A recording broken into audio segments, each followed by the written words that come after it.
साल 2123। नीरज का फोन बजने लगा। कॉल उनके ऑफिस से थी। नीरज को रविवार के दिन परेशान होना पसंद नहीं था, खासकर जब वह अपनी 12 साल की बेटी सानिया के साथ शतरंज खेल रहे थे। कॉल का उत्तर देने के लिए उसने अपनी आंखें झपकाईं। उसके सामने एक आदमी का होलोग्राम दिखाई दिया। क्या हुआ? नीरज ने कहा। सर, हमने आसमान में कुछ असामान्य चीज देखी। 4 बड़ी वस्तुएं बहुत तेजी से पृथ्वी की ओर आ रही हैं। उनका मूवमेंट स्वाभाविक नहीं है। एक वस्तु माउंट एवरेस्ट से बड़ी है। हमें संदेह है कि वे एडवांस्ड टेक्नोलॉजी से बनी एलियन शिप्स है, होलोग्राम ने कहा। नीरज को यकीन ही नहीं हो रहा था कि एलियंस धरती पर आ रहे हैं। मैं अभी स्पेस सेंटर आ रहा हूं, नीरज ने कहा और फिर से आंखें झपकाते हुए कॉल काट दिया। होलोग्राम गायब हो गया। नीरज, क्या तुम इन एलियन शिप्स की कंपोजिशन और स्ट्रक्चर के बारे में बता सकते हो? स्पेस सेंटर के चेयरमैन प्रणब ने कहा। नीरज ने शीट पर लिखी रीडिंग को देखा। सर, मुझे इस पर काम करने के लिए कुछ समय चाहिए, उसने कहा और अपना हाथ हवा में लहराया। उसके सामने सितारों और आकाशगंगाओं वाली एक होलोग्राम स्क्रीन दिखाई दी। नीरज ने छवियों में फेरबदल किया और होलोग्राम पर कुछ गणनाएं की। प्रणब एक ही समय में चिंतित और उत्साहित दिखे। नीरज, क्या तुम्हें लगता है कि ये एलियंस इंसानों के साथ दोस्ती करेंगे? प्रणब ने कहा। नीरज ने सांस ली। मुझे नहीं पता सर, लेकिन मैं मानता हूं कि एक एडवांस्ड सिविलाइजेशन हमारी तरह शांतिपूर्ण होगी। प्रणब नीरज के बगल में बैठे। मुझे डर है कि ये एलियंस इंसानों से ज्यादा होशियार और ताकतवर होंगे। नीरज मुस्कुराया। सर, अगर वे इंसानों से ज्यादा ताकतवर हैं, तो हम उनसे सीख सकते हैं। प्रणब ने दीवार पर चिपके डूबते जहाज के वॉलपेपर की तरफ हाथ दिखाया। नीरज, तुमको उस वॉलपेपर में क्या दिखाई दे रही है? प्रणब ने कहा। नीरज ने वॉलपेपर पर नजर डाली। सर, मैं एक जहाज को तेज तूफान में तैरते हुए देख रहा हूं। मुझे आशा दिखती है। प्रणब अपने हाथ पीठ के पीछे जोड़कर खड़े हो गए। नीरज, मुझे एक डूबता हुआ जहाज दिख रहा है।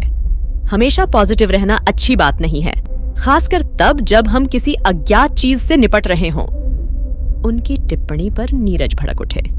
सर, क्या आप कह रहे हैं कि एलियन से खतरा है? प्रणब ने सिर हिलाया। हाँ नीरज, अगर ये एलियंस हमसे शक्तिशाली हैं, तो मुझे यकीन है कि वे हमें बर्बाद कर देंगे। हम मानव इतिहास से बहुत कुछ सीख सकते हैं। पावर लोगों को पागल बना देती है। देखिए, हिटलर ने क्या किया। मानव इतिहास के सभी शक्तिशाली लोगों को देखें और आपको मृत्यु दिखाई देगी। नीरज ने कुछ देर सोचा, लेकिन फिर काम पर लग गया। 5 मिनट तक नीरज ने कुछ नहीं कहा। अचानक वह खड़ा हुआ और बोला, सर, अंतरिक्ष जहाज अज्ञात धातु से बने हुए हैं और उनका आकार फ्लाइंग सॉसर जैसा है। एलियन शिप्स 3 घंटे में पृथ्वी के वायुमंडल में पहुंच जाएंगे। प्रणब दरवाजे की ओर चलने लगे। मुझे प्रधानमंत्री को सूचित करना है, उसने कहा और कमरे से बाहर चले गए। जनरल्स, अपनी सेनाओं को हाई अलर्ट पर रखें। वर्स्ट केस सिनेरियो के लिए तैयार रहें। प्रधानमंत्री ने सेना, वायुसेना और नौसेना के अपने 3 जनरल्स से कहा। संसद के बाहर पत्रकार एलियन से निपटने में सरकार की कार्ययोजना जानने के लिए एकत्र हुए। प्रधानमंत्री गुरु पांडियन मंच पर प्रश्न लेने के लिए तैयार खड़े थे। सर, एलियंस कहाँ उतरेंगे? क्या आपको लगता है कि एलियंस अमेरिका में उतरना पसंद करते हैं, जैसा कि फिल्मों में दिखाया जाता है? महिला पत्रकार मोनिका ने कहा। सर, क्या एलियंस को हमारे देश में आने पर भारतीय नागरिकता मिल जाएगी? दूसरे पत्रकार ने पूछा। सर, अगर एलियंस बदसूरत दिखें तो क्या होगा? एक अन्य पत्रकार ने कहा। सर, अगर एलियंस हम पर हमला करते हैं तो क्या हम अपने ग्रह की रक्षा के लिए तैयार हैं? क्या होगा यदि वे तकनीकी रूप से हमसे अधिक उन्नत हैं? दूसरे पत्रकार ने पूछा। गुरु पांडियन ने हाथ हिलाकर पत्रकारों से शांत रहने का आग्रह किया। हम अपने ग्रह पर अपने एलियन मित्रों का स्वागत करते हैं। अगर हमें खतरा महसूस होगा तो हम तुरंत कार्रवाई करेंगे। लैंडिंग स्थान के संबंध में हमारे पास कोई उत्तर नहीं है, चूंकि एलियन का यह दौरा मानव इतिहास की एक महत्वपूर्ण घटना है, इसलिए आज छुट्टी घोषित की जाएगी। अपने घर पर रहें और आसमान की ओर देखते रहें। गुरु पांड्यन ने कहा और मंच से चले गए। उनकी सुरक्षा उन्हें संसद तक ले गई। जैसे ही एलियन शिप्स की खबर जनता में फैली, वे आसमान की ओर देखते हुए सड़कों पर निकल आए। समाचार चैनलों ने अपने कैमरे आसमान की ओर कर दिए, भले ही उन्हें पता नहीं था कि एलियन शिप्स कहां उतरेंगे। जल्द ही एलियन शिप्स ने पृथ्वी के वायुमंडल में प्रवेश किया। वायु घर्षण के कारण एलियन शिप्स की रफ्तार कम हो गई। 4 बड़े एलियन शिप्स 20 छोटे जहाजों में अलग हो गए और अलग अलग दिशाओं में यात्रा करने लगे। उनमें से 2 भारत की ओर चले गए, जबकि बाकी शिप्स विश्व की अलग अलग दिशाओं में चले गए। 1 घंटे के भीतर छोटे एलियन शिप्स पृथ्वी ग्रह के 20 प्रमुख शहरों पर मंडराने लगे। भारत में एलियन शिप्स मुंबई और कोलकाता शहरों पर मंडराने लगे। 8 बिलियन लोग मानव इतिहास के ऐतिहासिक क्षण का गवाह बनने के लिए तैयार होकर आकाश की ओर देख रहे थे। छोटे अंतरिक्ष जहाजों में से एक मुंबई शहर के ऊपर रुका, आसमान में भूत की तरह ऊंची इमारतों पर मंडराता रहा। वह इतना बड़ा था कि पहाड़ जैसा लग रहा था। माँ, यह बहुत बड़ा लग रहा है, सानिया ने एलियन शिप की ओर इशारा करते हुए अपनी माँ से कहा। रेखा ने अपनी बेटी को गले लगाते हुए एलियन शिप की ओर देखा। यह बहुत सुंदर लग रहा है, रेखा ने कहा।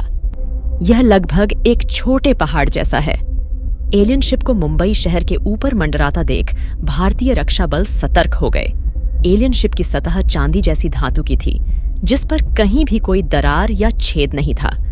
जहाज से गुनगुनाहट की आवाज निकली। कुछ मिनटों तक वह बिना किसी प्रकार की हलचल किए आकाश में पड़ा रहा। माँ, यह कब तक आसमान में ऐसे ही पड़ा रहेगा? सानिया ने पूछा। हर किसी के मन में यही सवाल था। 40 मिनट हो गए, लेकिन कुछ नहीं हुआ। अचानक एलियन शिप के निचले पतवार में एक बड़ा दरवाजा खुला। पत्रकार मोनिका ने कैमरामैन को दरवाजे पर ध्यान केंद्रित करने के लिए इशारा करते हुए कहा, ऐसा लगता है कि एलियन शिप से कुछ नीचे आ रहा है।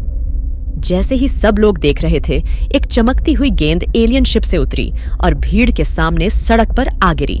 लोग डर से दूर चले गए। यह गेंद एक छोटे कमरे के आकार का था।